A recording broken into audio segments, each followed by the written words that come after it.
कभी कभी इतिहास की जो सबसे बड़ी कहानियां होती है ना, वो बिल्कुल अचानक किसी एक्सीडेंट से सामने आ जाती हैं।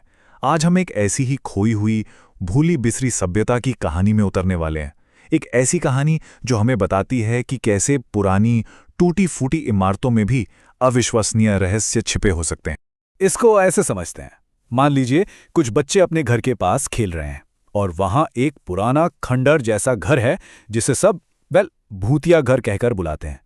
लेकिन फिर एक दिन वो देखते हैं कि कुछ लोग उस खंडर को बड़े ध्यान से देख रहे हैं, उसकी बनावट की, उसकी लकड़ी की नक्काशी की तारीफ कर रहे हैं। बस यहीं से हमारी कहानी की भी शुरुआत होती है। ये बात सुनने में बहुत साधारण लगती है ना? कि पुरानी इमारतों के पास अपनी एक कहानी होती है। लेकिन ये बिल्कुल सच है। और शायद ही किसी पुरानी इमारत ने हड़प्पा के खंडरों से ज्यादा बड़ी और दिलचस्प कहानी सुनाई हो। तो चलिए आज इस कहानी की परतों को एक एक करके खोलते हैं। जरा इस समय के फासले को देखिए। ये कितना हैरान करने वाला है। मतलब ये शहर आज से लगभग 4700 साल पहले अपनी पूरी शान और शौकत से आबाद थे। और दुनिया को इनके बारे में पता कब चला? सिर्फ 150 साल पहले। सोच कर देखिए, हजारों सालों तक एक पूरी की पूरी सिविलाइजेशन जमीन के नीचे दबी रही, किसी को कानो कान खबर तक नहीं। और हुआ ये कि जब पहली बार रेलवे इंजीनियर्स को ये जगह मिली तो उन्होंने इसे क्या समझा? बस एक टीला, एक ऐसा टीला जहां बहुत अच्छी पक्की ईंटें मिल रही थी। तो उन्होंने क्या किया? शहर की दीवारों से हजारों लाखों ईंटें उखाड़ी और उन्हें रेलवे लाइन बिछाने में लगा दिया। सोचिए, एक छोटी सी नासमझी की वजह से कितनी ही बेशकीमती इमारतें हमेशा के लिए खत्म हो गईं। लेकिन जो कुछ उस तबाही से बच गया, उसने दुनिया को हैरान कर दिया। जब लगभग 80 साल पहले आर्कियोलॉजिस्ट्स ने, यानी पुरातत्वविदों ने सही तरीके से खुदाई शुरू की, तो जमीन के नीचे से जो निकला वो कोई मामूली ईंटों का टीला नहीं था। वो एक पूरा का पूरा शहर था। एक ऐसा शहर जो कमाल की प्लानिंग के साथ बसाया गया। इन शहरों की बनावट की सबसे पहली और सबसे खास बात थी इनकी प्लानिंग। ज्यादातर शहर साफ साफ दो हिस्सों में बटे हुए थे। एक हिस्सा था जो थोड़ा छोटा था लेकिन ऊंचाई पे बना था, उसे कहते थे गढ़ या सिटाडेल। और दूसरा हिस्सा बड़ा था जो निचले इलाके में था। मतलब ऐसा नहीं कि बस जैसे तैसे घर बना लिए, बल्कि पूरी प्लानिंग के साथ शहर बसाया गया था। और बात सिर्फ प्लानिंग की नहीं है, इनकी इंजीनियरिंग तो और भी कमाल की थी। मिसाल के तौर पर मोहनजोदाड़ो में मिला महान स्नानागार, द ग्रेट बाथ, एक बहुत बड़ा तालाब। और दूसरी तरफ इनकी दीवारें बनाने का तरीका, ईंटों को एक दूसरे में फंसाकर, मतलब इंटरलॉकिंग पैटर्न में लगाया गया था। तभी तो ये दीवारें इतनी मजबूत बनी कि हजारों साल गुजरने के बाद भी टिकी रहीं। अमेजिंग है ना? अब जरा इस महान स्नानागार को और करीब से समझते हैं। इसे बनाने में ईंटों और प्लास्टर का इस्तेमाल हुआ था। और सबसे बड़ी बात, पानी का रिसाव रोकने के लिए, लीकेज रोकने के लिए इस पर नेचुरल टार की एक परत चढ़ाई गई थी। मतलब इसे वाटर टाइट बनाया गया था। इसमें उतरने के लिए दोनों तरफ से सीढ़ियां थीं, चारों तरफ कमरे भी थे और पानी आता था एक कुएं से। इन सब बातों से अंदाजा यही लगाया जाता है कि ये कोई आम स्विमिंग पूल नहीं था, बल्कि शायद कोई खास जगह थी जहां खास मौकों पर कुछ खास लोग धार्मिक स्नान किया करते होंगे। तो ये तो हो गई शहर की बनावट और बड़ी बड़ी इमारतों की बात। लेकिन इन दीवारों के अंदर लोग रहते कैसे थे?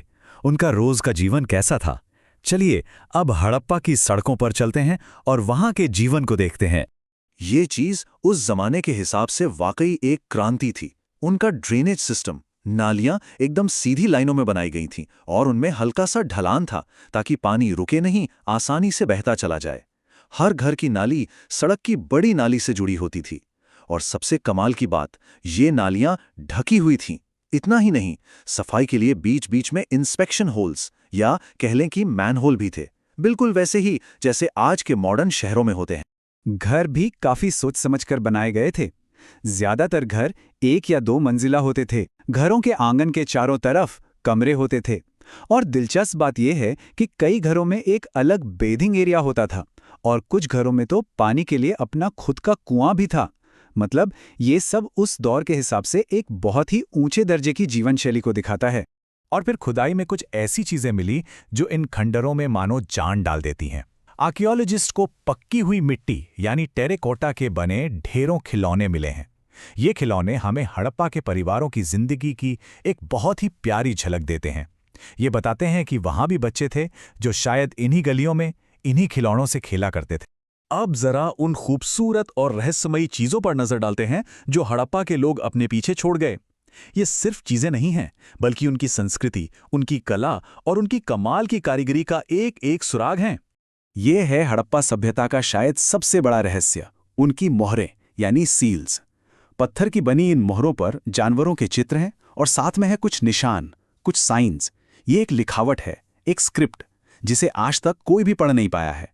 ये हमारे सबकॉन्टिनेंट की सबसे पुरानी ज्ञात लिखावट है, लेकिन हम नहीं जानते कि वो क्या कहना चाहते थे। जरा सोचिए, क्या राज छिपे होंगे इन छोटे छोटे निशानों में।